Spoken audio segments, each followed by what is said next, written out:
rallies in Tiananmen Square in Beijing to declare the formation of the People's Republic of China.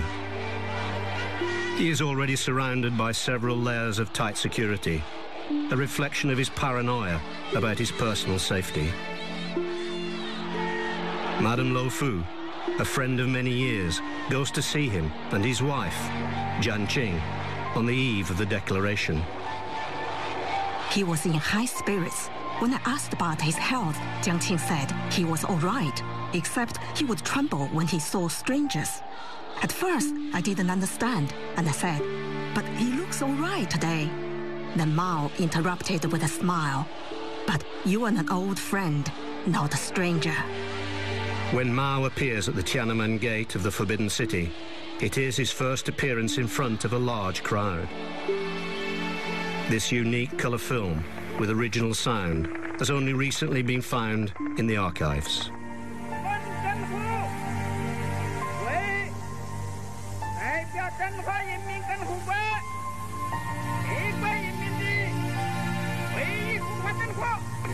As Mao declares the founding of the People's Republic of China, an ecstatic crowd, over 100,000 strong, roars its approval. A female witness to the scene describes how she felt. I was carried away by the indescribable emotion. I saw the figures of so many gallant women among the hundreds of thousands of peasants, workers, and soldiers. Joyfully, with thumping hearts, they stood before Chairman Mao for his inspection. Was this not truly the symbol of the Chinese people? Did not the waves of red flags, like the sea, symbolize new China's brilliant future?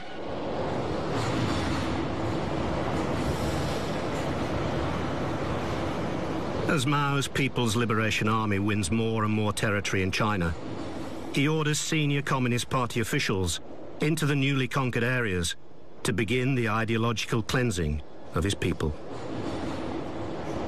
His favorite enforcer is Kang Sheng, whose tactics are notoriously ruthless. Mao asks him to set a benchmark for others to follow in how to impose his communist ideology. Mao has isolated China from the world as he makes it undergo a brutal revolution. Mao's son, Anning, is placed under Kang Sheng's tutelage so that he can understand how revolutionary change has to happen.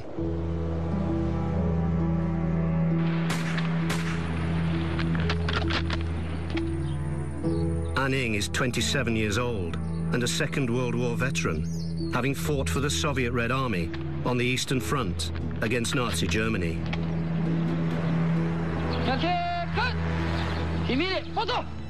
He keeps a secret diary. Denunciations began. All the masses were told to raise their weapons and shout over and over again, "Kill, kill, kill." The rally ended with several people beaten to death.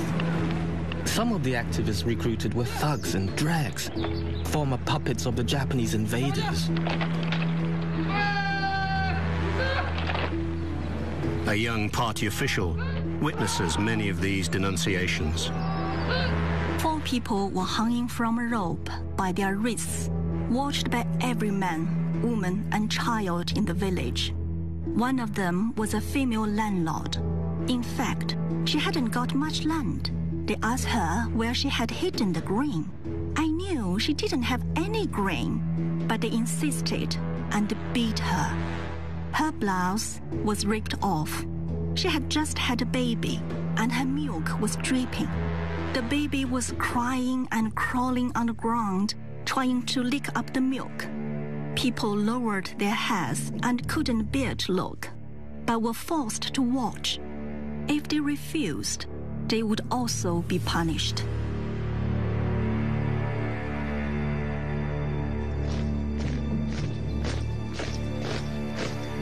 Kang Sheng sets fearsome guidelines for the future. There must be abuse. Educate the peasants to show no mercy. There will be death. But let's not be afraid of death. Mao is unyielding in his determination to cleanse China of its past. The landlords, rich